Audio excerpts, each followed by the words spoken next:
नमस्कार, मी Shubham Dubey, L S Marathi आणि आपण या परशुराम घाटामध्ये उभा आहोत। परशुराम घाटा संदर्भात एल एस मराठीने गेल्या आठवड्याभरापासून विविध बातम्या चालवल्या होत्या। हाच परशुराम घाट अनेक पावसाळ्यांमध्ये धोक्याची घंटा बनून इथल्या प्रवाशांसाठी असतो। त्याच्यावरती उपाययोजना करण्यासाठी प्रशासनाने तब्बल हजारो कोटी रुपये या ठिकाणी खर्च केलेत आणि आता आपण जिथे उभे आहोत तो परशुराम घाटातील मेन गॅब्लियन वॉल आहे आणि या गॅब्लियन वॉलचा तुम्ही काम बघितलं तर एक धक्कादायक आणि भयानक वास्तव एल एस मराठी तुमच्या समोर येऊन येते। जर तुम्ही बघितलं तर या गॅब्लियन वॉलला कशा प्रकारे भेगा या ठिकाणी गेलेल्या आहेत, खूप मोठ्या प्रमाणात भेगा या ठिकाणी गेलेल्या आहेत। खरं तर जे काम केलेलं आहे ते काम किती निकृष्ट दर्जाचं काम आहे त्याचं उत्तम उदाहरण या ठिकाणी तुम्ही बघू शकता। आणि सर्वात महत्त्वाचं म्हणजे हा भेगा गेलेल्या जिथे असताना त्याच्यावरती फक्त माती आणि थोडीशी दगड टाकून याच्यावरती मलमपट्टी करण्यात आलेली आहे संबंधित ठेकेदाराकडून।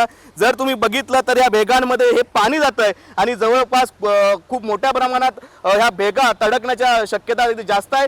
ह्याच्यात सर्वात महत्त्वाची बाब जी समोर येते की तुम्ही माझ्या पाठीमागे जर बघितलं तर पेडे परशुराम गाव आहे आणि या पेडे परशुराम गावामध्ये हजारो नागरिक रहिवासी करतात। एकीकडे महाडमध्ये झालेल्या माळीण गावची दुर्घटना या ठिकाणी होऊ शकते असा धोका या संबंधित गॅब्लिंग वॉल विषयी आहे।